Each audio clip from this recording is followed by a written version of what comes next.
வணக்கம். டான் தமிழொலியின் காலை நேர பிரதான செய்தி அறிக்கைகளுடன் இணைந்திருக்கின்றோம்.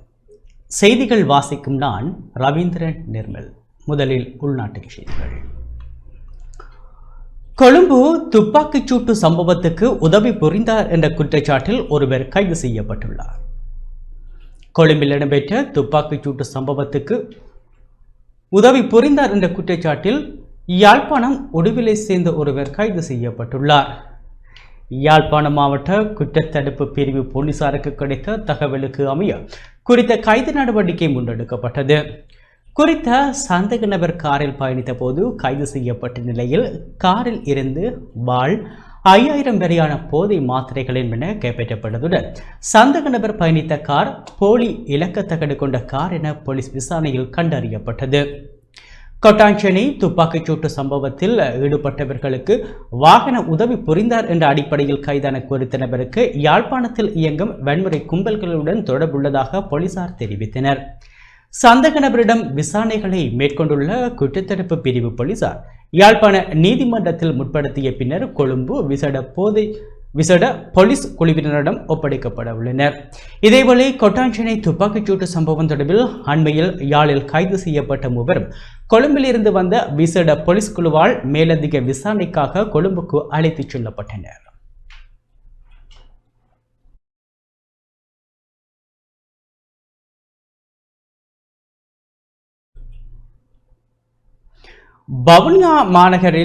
வவுனியாவில் மாநகர சபையின் அனுமதியின்றி சட்டவிரோதமாக வர்த்தக நிலையம் அமைக்கப்படுவதாக குற்றம் சாட்டப்பட்டுள்ளது. வவுனியா மாநகர சபையின் அனுமதியின்றி அரச நிலத்தில் அமைக்கப்படும் வர்த்தக நிலையம் தொடர்பில் மாநகர சபை நிர்வாகம் அசம்பந்த போக்குடன் செயற்படுவதாக குற்றம் சாட்டப்பட்டுள்ளது.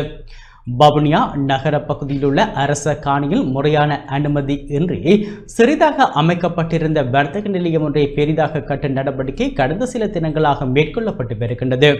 குறித்த சம்பவம் தொடர்பில் வவுனியா மாநகர சபை செயலாளருக்கு பலரும் முறைப்பாடு செய்தும் அவர் உரிய வகையில் நடவடிக்கை எடுக்கவில்லை என குற்றம் சாட்டப்பட்டுள்ளது. வவுனியா மாநகர சபையின் மேயர், பிரதி மேயர் மற்றும் சபை நடவடிக்கைகளுக்கு நீதிமன்றம் இடைக்கால தடை விதித்துள்ள நிலையில் இச்செயற்பாடு முன்னெடுக்கப்பட்டு வருகின்றது. இது தொடர்பில் சபையின் எதிர்க்கட்சி உறுப்பினர்கள் செயலாளரிடம் தெரியப்படுத்தி இருந்ததுடன் சம்பவ இடத்துக்கு சென்று அதனை தடுத்து நிறுத்தியிருந்தனர். மீண்டும் நேற்றைய தினம் அதன் கட்டுமான நடவடிக்கைகள் இடம்பெற்ற நிலையில் எதிர்க்கட்சி உறுப்பினர்களின் அழுத்தத்தின் மூலம் தடுத்து நிறுத்தப்பட்டிருந்தது. அத்துடன் அனுமதியின்றி மாநகர சபை கட்டளையை மீறி கட்டப்பட்ட பகுதியை உடனடியாக அகற்றுமாறு வடமாகாண உள்ளூராட்சி ஆணையாளர், வவுனியா மாவட்ட உதவி உள்ளூராட்சி ஆணையாளர் ஆகியோர் மாநகர சபை நிர்வாகத்துக்கு அறிவுறுத்தல் வழங்கிய போதும் நிர்வாகம் அதனை செயற்படுத்தாதது அசம்பந்த போக்குடன் செயற்படுவதாக சபையின் எதிர்க்கட்சி உறுப்பினர்கள் குற்றம் சாட்டியுள்ளனர். குறித்த சட்டவிரோத கட்டுமானத்தை அகற்ற மாநகர சபையினர் உத்தியோகத்தர்கள் மற்றும் வாகனங்கள் சென்ற போதும் மாநகர சபை உயர் அதிகாரிகள் அதனை சட்ட திட்டங்களுக்கு அமைவாக மேற்கொள்ள தவறியமையினால் அவை அகற்றப்படாமல் மாநகர சபை உத்தியோகத்தர்களும் வாகனமும் திரும்பிச் சென்றிருந்தமை குறிப்பிடத்தக்கது.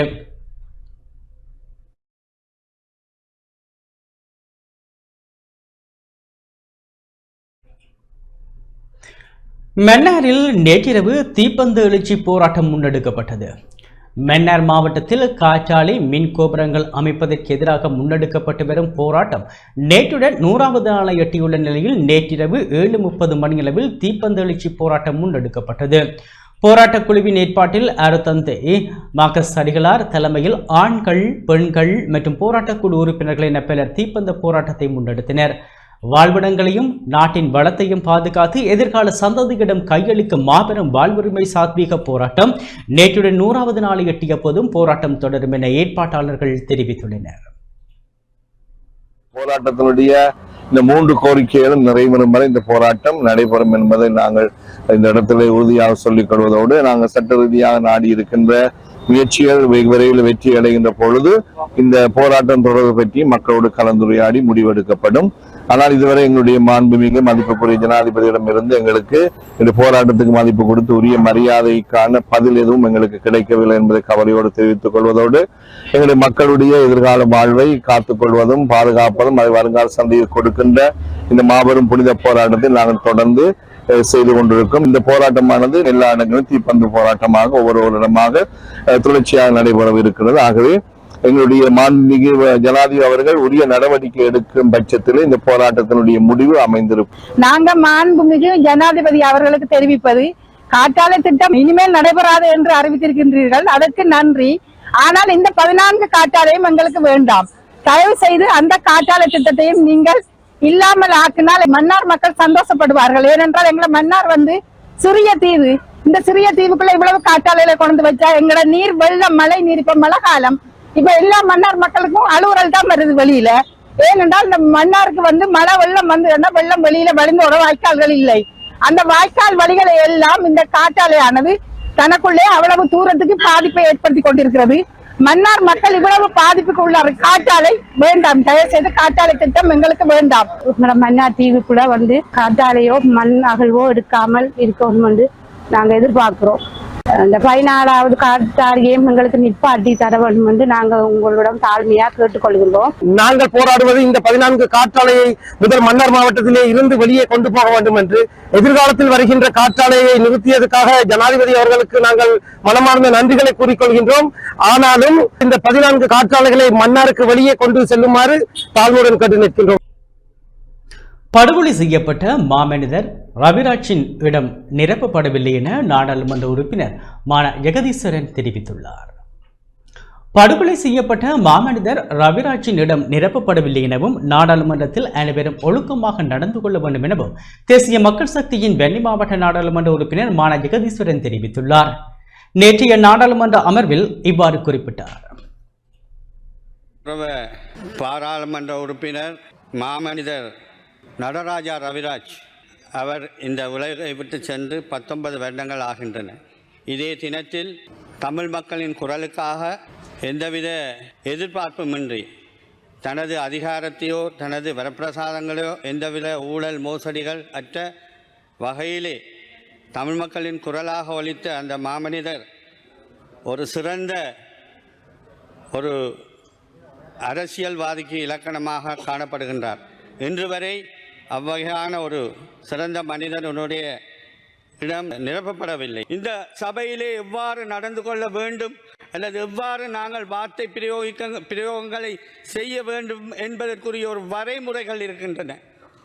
ஒரு மனிதனுடைய பலவீனங்களையோ ஒரு மனிதனுடைய இயலாமையோ சுட்டிக்காட்டி ஒரு ஏளனம் செய்து பேசுவது என்பது அந்த பேசுகின்ற மனிதன் மிகவும் ஒரு பலவீனமானவன் அல்லது மிகவும் ஒரு கீழ்மட்டத்திலானவன் என்ற வகையில் தான் கொள்ளப்படுவார்கள். அந்த வகையிலே எதிர்வரும் காலங்களிலாவது இவ்வகையான விடயங்களில் இருந்து நாங்கள் தவித்துக் கொள்ள வேண்டும் என்று கேட்டுக்கொள்வதோடு, மன்னார் வைத்தியசாலைக்கு 230 மில்லியன் ரூபாய் விபத்து பிரிவு மற்றும் அவசர சிகிச்சை பிரிவை அபிவிருத்தி செய்வதற்காக ஒதுக்கப்பட்டிருக்கின்றது. அதே போல யாழ்ப்பாணம் மற்றும் கிளிநொச்சி மற்றும் புறநகர் பகுதிகளுக்கு குழாய் மூல நீர் வழங்குவதற்கு 6 பில்லியன் ரூபாய்கள் ஒதுக்கப்பட்டுள்ளது.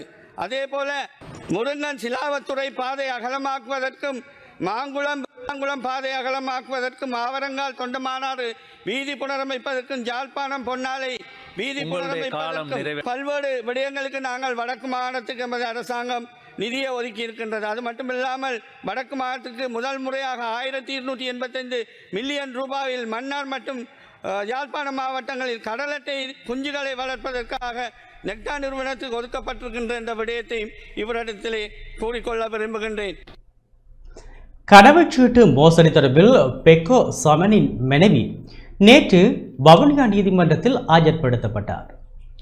கடவுச்சீட்டு மோசடி தொடர்பில் பலத்த பாதுகாப்புடன் பெக்கோ சமனின் மனைவி நேற்று வவுனியா நீதிமன்றத்தில் ஆஜர்படுத்தப்பட்டார். பாதாள உலக குழு தலைவரான பெக்கோ சமன் மற்றும் அவரது மனைவி ஷாதிகா லசனிகி உள்ளிட்ட 6 பேர் அண்மையில் இந்தோனேஷியாவில் கைது செய்யப்பட்டு இலங்கைக்கு அழைத்து வரப்பட்டு தடுத்து வைக்கப்பட்டுள்ளனர். இந்த நிலையில் குடிவரவு குடியகல்வு திணைக்களத்தின் வவுனியா பிராந்திய அலுவலக அதிகாரி ஒருவர் ஊடாக கடவுச்சீட்டு மோசடியில் ஈடுபட்டதாக பெக்கோ சமனின் மனைவி ஷாதிகா லசானி மீது வழக்கு தாக்கல் செய்யப்பட்டுள்ளது. குறித்த வழக்கு விசாரணைக்காக கடும் போலீஸ் பாதுகாப்புடன் அவர் வவுனியா நீதிமன்றில் ஆஜர்படுத்தப்பட்டார். குறித்த வழக்கு எதிர்வரும் 24ஆம் தேதிக்கு ஒத்திவைக்கப்பட்டதுடன் அவரது விளக்கமறியல் உத்தரவும் நீடிக்கப்பட்டுள்ளது.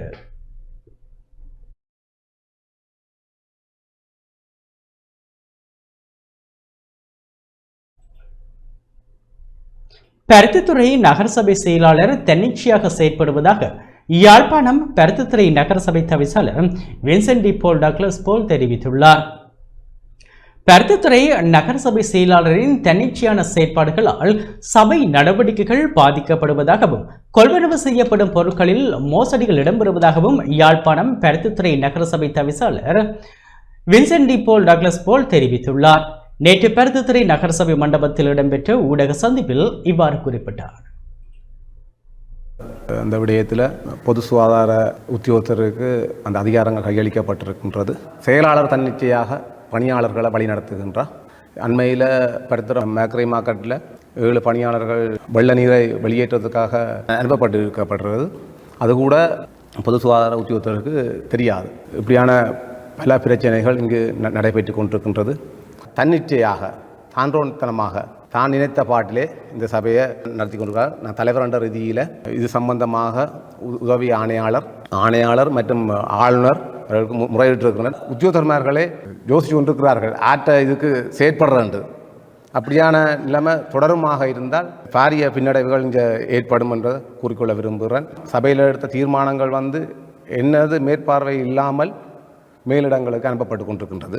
செயலாளர்களுடைய பின்புலத்தில் யாரோ இருக்கணும் என்று நான் சந்தேகிக்கின்றேன். இது சம்பந்தமாக உரிய தரப்புகள் நடவடிக்கை எடுக்க வேண்டும் என்பதை இதால் கூறிக்கொள்ள விரும்புகின்றேன். கடற்கரை ஓரங்களில் உள்ள மணல் வேன் அகலப்பட்ட மணல் அகற்றுவது சம்பந்தமாக கரையோர பாதுகாப்பு திணைக்களத்துடன் தொடர்பு கொண்டு அதுக்குரிய அனுமதி பத்திரங்கள் என்னால் பெறப்பட்டுள்ளது. கரையோர பாதுகாப்பு திணைக்கள உத்தியோகஸ்தர் மேற்பார்வையிலான அந்த மண் அகலப்பட வேண்டும் என்பதை இனிவரும் காலங்களில் அதை நடைமுறைப்படுத்தப்படும். மரக்கறி மார்க்கெட் சம்பந்தமாக வியாபாரிகள் வர்த்தகர்கள் பொதுமக்கள் நலங்கருதி ஓரிரு சில நாட்களில் மேல்தளத்துக்கு அதை கொண்டு செல்வதாக முடிவெடுத்துக்கின்றோம். எங்களுடைய நிர்வாக அதிகாரி அவர் விளங்கிக் கொள்ள வேண்டிய ஒரு கட்டாயமான ஒரு விஷயம் இருக்குது. இவ்வளவு படித்திருந்தாலும் அவருக்கு ஒரு தன்னுடைய வேலை என்னென்று தெரியவில்லை நான் நினைக்கின்றேன். அவர் ஒரு நிர்வாக அதிகாரியை தவிர நிறைவேற்ற அதிகாரி இல்லை. தவிசாளர் அவர்கள் இங்கு போடும் வேலை திட்டங்களை தான் நீங்கள் செய்ய முடியும்.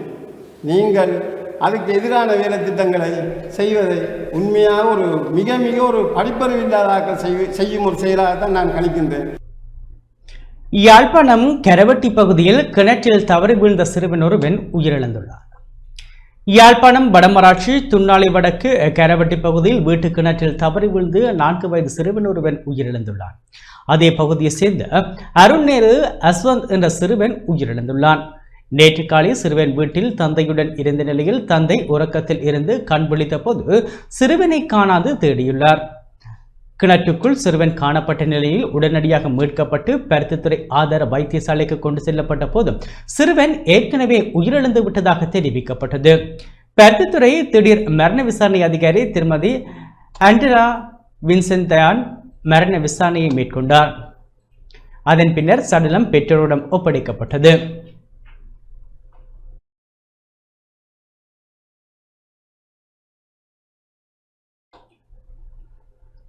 யாழ்ப்பாணம் கோப்பாய் பிரதேச செயலகமும் கலாசார அதிகார சபையும் இணைந்து நடாத்திய இலக்கிய விழா சிறப்பாக இடம்பெற்றது. கலாசார அலுவல்கள் திணைக்களத்தின் அரசணையில் யாழ்ப்பாணம் கோப்பாய் பிரதேச செயலகமும் கலாசார அதிகார சபையும் இணைந்து நடாத்திய இலக்கிய விழா 2025 கோப்பாய் பிரதேச செயலக மாநாட்டு மண்டபத்தில் இடம்பெற்றது.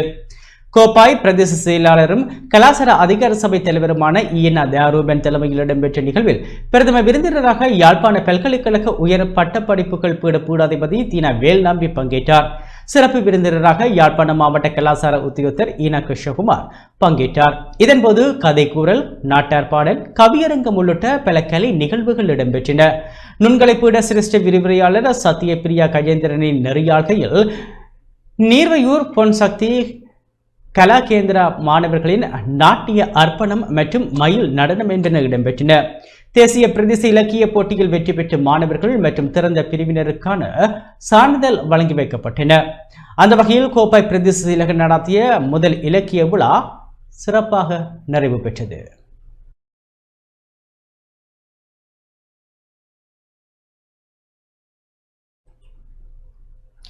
யாழ்ப்பாணம் ஒடுத்துறை பாரதி விளையாட்டுக் கழகம் நடாத்திய உதைபந்தாட்ட போட்டியில் கட்டைக்காடு சென்ட் மேரிஸ் அணி வெற்றி பெற்றுள்ளது. யாழ்ப்பாணம் வடமாட்சி கிழக்கு உதைப்பந்தாட்ட லீக்கின் அனுமதியுடன் உடுத்துறை பாரதி விளையாட்டுக் கழகம் நடத்திய 2025 ஆண்டுக்கான உதைப்பந்தாட்ட போட்டியில் கட்டைக்காடு சென்ட் மேரிஸ் அணி வெற்றி பெற்றுள்ளது. இறுதிப் போட்டி நேற்று பாரதி விளையாட்டு மைதானத்தில் பாரதி விளையாட்டுக் கழக தலைவர் இன சிந்தியன் தலைமையில் இடம்பெற்றது. இறுதிப் போட்டியில் கட்டைக்காடு சென்ட் மேரிஸ் அணியை எதிர்த்து வெற்றிலைக்கேணி செபஸ்டியான் அணி மோதியது. விறுவிறுப்பாக இடம்பெற்ற போட்டியில் இறுதி வரை இரு அணிகளும் எந்தவித கோல்களும் போடாத நிலையில் தண்ட உதை வழங்கப்பட்டது. தண்ட உதையில் 4-3 எனும் கோல் கணக்கில் கட்டைக்காடு சென்ட் மேரிஸ் அணி வெற்றி பெற்று இந்த ஆண்டுக்கான கிண்ணத்தை தமதாக்கிக் கொண்டது. பிரதம விருந்தினராக பருத்தித்துறை பிரதேச சபை தவிசாளர் ஜெகதீஷ் பங்கேற்றார். சிறப்பு விருந்தினராக மருதங்கனி பதில் போலீஸ் பொறுப்பதிகாரி அதுக்கல பங்கேற்றார். விருந்தினர்கள் வெற்றி பெற்ற அணிகளுக்கான பதக்கம், கேடயம், சான்றிதழ் மற்றும் பரிசுகளை வழங்கி கௌரவித்தனர்.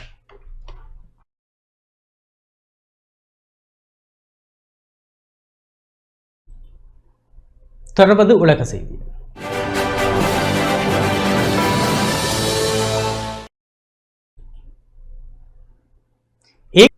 இத்துடன் நமது இந்த செய்தி அறிக்கை நிறைவு பெற்றது.